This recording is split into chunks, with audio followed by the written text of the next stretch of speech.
بسم اللہ الرحمن الرحیم۔ السلام علیکم خواتین و حضرات۔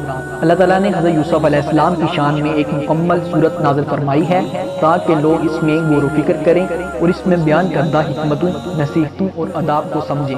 ارشاد باری تعالیٰ ہے، جب حضرت یوسف علیہ السلام نے اپنے باپ سے ذکر کیا کہ ابا جان، میں نے 11 ستاروں اور سورج چاند کو دیکھا ہے کہ وہ مجھے سجدہ کر رہے ہیں۔ یعقوب علیہ السلام نے کہا، پیارے بچے، اس خواب کا ذکر اپنے بھائیوں سے مت کرنا، ایسا نہ ہو کہ وہ تمہارے ساتھ کوئی فریب کاری کریں۔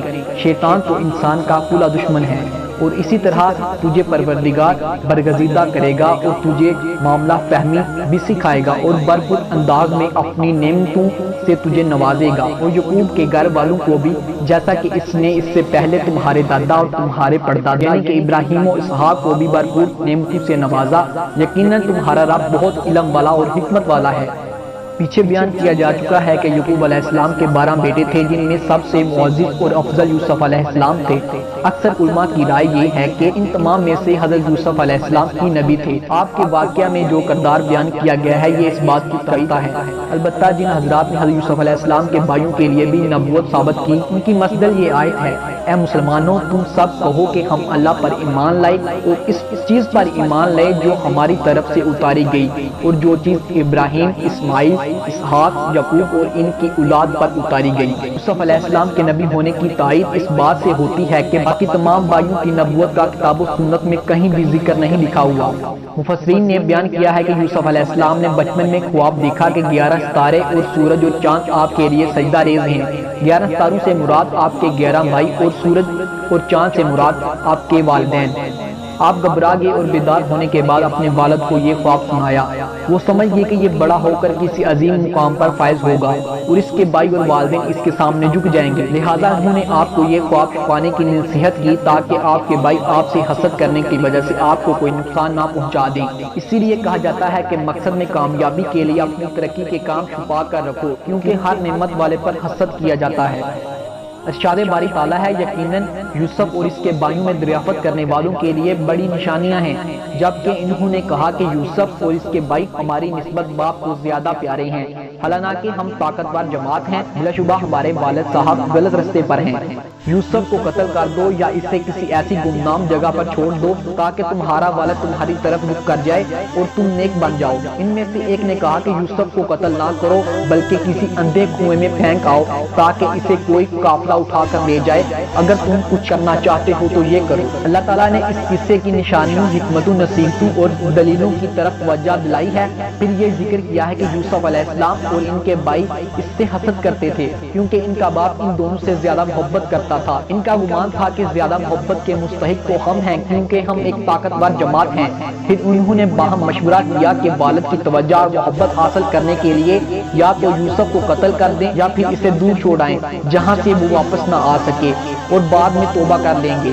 جب یہ ایسا کرنے کا فیصلہ کر چکے تھے تو ان میں سے ایک نے کہا کہ یوسف کو قتل نہ کرو۔ بہرحال اس بھائی نے کہا کہ اگر تم نے کچھ کرنے کا پروگرام بنا ہی دیا ہے تو قتل سے زیادہ مناسب تجویز یہ ہے کہ اسے کسی کنویں میں پھینک آؤ تاکہ کوئی مسافر قافلہ اسے اٹھا لے اور دور لے جائے۔ جب انہوں نے اس پر اتفاق کر لیا تو والد کے پاس آئے، آ کر کچھ باتیں کہیں۔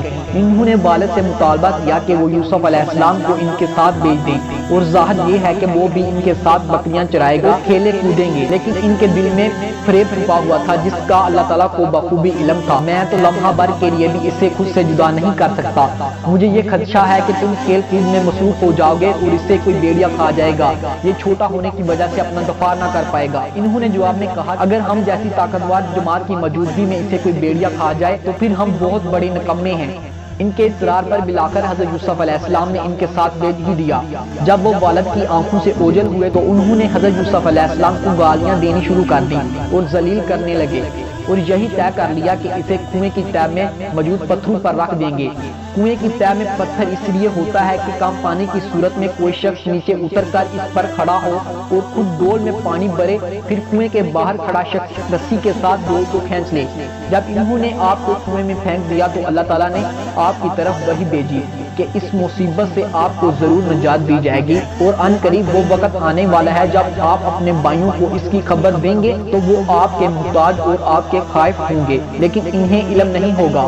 جب وہ آپ کو کنویں میں پھینک کر واپس لوٹے تو رات کو عشاء کے وقت آپ کا کرتا خون آلودہ کر کے والد صاحب کے پاس روتے ہوئے گئے۔ اس لیے بعض اہل علم نے کہا ہے کہ کسی کو روتے ہوئے دیکھ کے دھوکہ مت کھائیں، کیونکہ بعض اوقات ظالم بھی سچا بننے کے لیے روتا ہے، جیسے یوسف علیہ السلام کے بھائی روئے تھے۔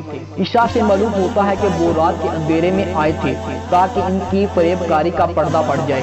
انہوں نے کہا کہ ابا جان، ہم نے یوسف کو سامان کے قریب چھوڑا اور کھیلتے کھیلتے دور نکل گئے، پیچھے سے بھیڑیا آیا اور یوسف کو کھا گیا۔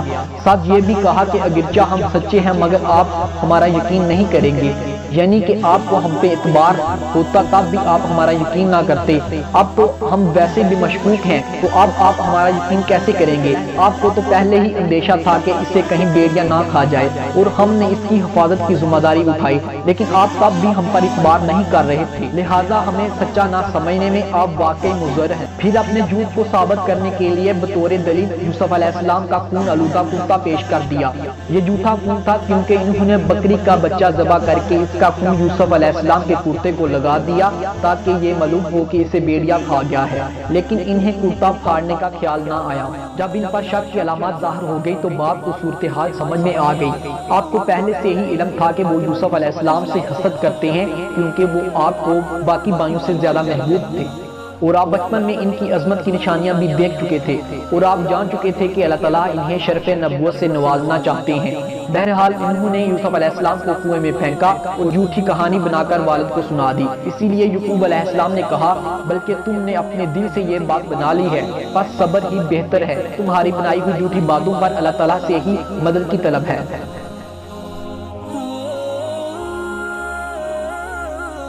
ارشاد باری تعالیٰ ہے کہ اور ایک قافلہ آیا، انہوں نے اپنے پانی لانے والے کو بھیجا، اس نے اپنا ڈول لٹکا دیا، کہنے لگا واو واو، خوشی کی بات، یہ تو ایک لڑکا ہے۔ انہوں نے اسے مال تجارت قرار دے کر چھپا دیا، اور اللہ تعالیٰ اس سے باخبر تھا جو کہ وہ کر رہے تھے، اور انہوں نے اسے بہت ہی کم قیمت یعنی چند درہم کے عوض اسے فروخت کر دیا۔ وہ تو یوسف کے بارے میں بہت ہی بے رغبت تھے۔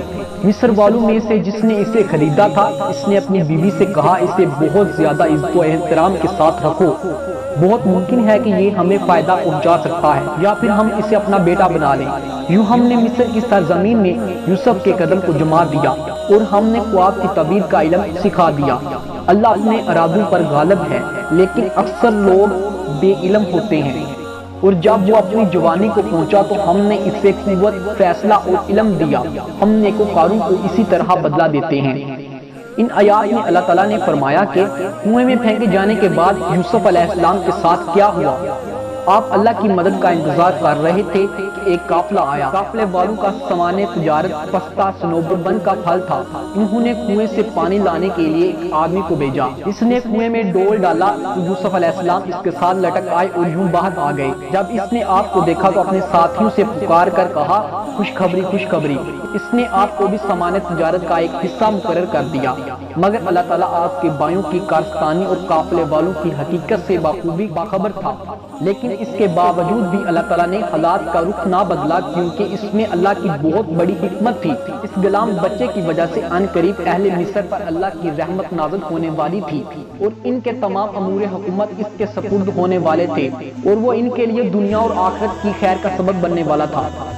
جب یوسف علیہ السلام کے بھائیوں کو علم ہوا کہ قافلے والے آپ کو اپنے ساتھ لے جا رہے ہیں تو ان کا پیچھا کرنا شروع کر دیا۔ ان کے پاس جا پہنچے اور کہنے لگے کہ یہ ہمارا غلام ہے۔ اب قافلے والوں نے آپ کو چند درہم کے عوض ان سے خرید لیا۔ اللہ تعالیٰ کا یہ فرمان، مصر والوں میں سے جس نے اسے خریدا تھا، اس نے اپنی بیوی سے کہا کہ اسے بہت عزت و احترام کے ساتھ رکھا جائے، بہت ممکن ہے کہ یہ ہمیں فائدہ پہنچائے گا یا ہم اسے اپنا بیٹا بنا لیں گے۔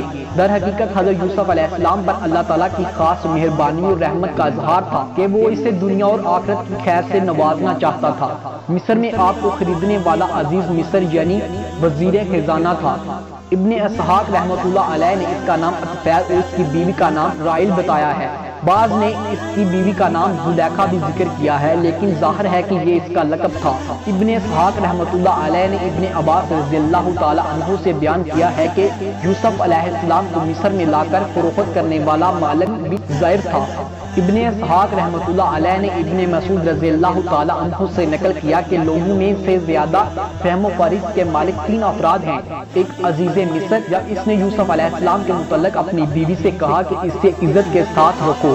دوسری وہ عورت جس نے اپنے والد کو موسیٰ علیہ السلام کے متعلق کہا کہ اسے مزدوری پر رکھ دو کیونکہ یہ طاقتور اور ایمانت دار شخص ہے۔ اور تیسرے حضرت ابو بکر صدیق رضی اللہ تعالی عنہ، جنہوں نے حضرت عمر فاروق رضی اللہ تعالی عنہ کو منصب خلافت کے لیے نامزد کیا۔ ارشاد باری تعالی ہے، اور اسی طرح ہم نے مصر کی سرزمین میں یوسف کا قدم جما دیا، یعنی کہ جیسے ہم نے یوسف علیہ السلام کی دیکھ بھال کے لیے عزیز مصر اور اس کی بیوی کو مقرر فرما دیا، اسی طرح ہم نے انہیں مصر میں ٹھکانہ عطا کر دیا اور آپ کو معاملہ فہمی اور خوابوں کی تعبیر کا علم سکھایا۔ اور اللہ اپنے معاملے پر غالب ہے، یعنی کہ جب وہ کسی کام کرنے کا فیصلہ کر لیتا ہے اس کے لیے ایسے اسباب بھی پیدا فرما دیتا ہے جنہیں لوگ نہیں جانتے، اسی لیے فرمایا لوگ اکثر نہیں جانتے۔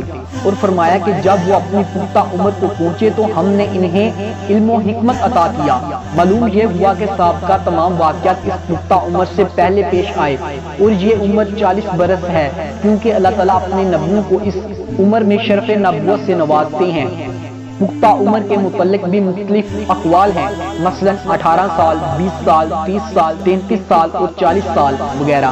آخری قول کی تائید قرآن پاک کی اس آیت سے ہوتی ہے کہ حتیٰ کہ جب وہ اپنی پختہ عمر 40 سال کو پہنچا۔ یہ حضرت یوسف علیہ السلام کے قصے کا پارٹ 1 تھا، جس میں ہم نے آپ کو حضرت یوسف علیہ السلام کا خواب، حضرت یوسف علیہ السلام کے خلاف باقی تمام بھائیوں کا مکر اور حضرت یوسف علیہ السلام مصر میں تمام بیان کر دیا ہے۔ یوسف علیہ السلام کے قصے کا دوسرے پارٹ میں ہم آپ کو مزید مکمل تفصیل سے بتائیں گے، ہمارے ساتھ جڑے رہیں۔ اگر آپ کو یہ ویڈیو اچھی لگی ہے تو اس ویڈیو کو لائک کریں، چینل پہ نئے ہیں تو چینل کو سبسکرائب کریں اور ساتھ بیل آئیکن پہ بھی پریس کریں تاکہ آپ ہماری ہر ویڈیو سے باخبر رہ سکیں اور آپ ہماری کسی بھی ویڈیو کو مس نہ کر سکیں۔ تو دوستو آج کے لیے اللہ حافظ، انشاءاللہ پھر ملیں گے نیکسٹ ویڈیو میں۔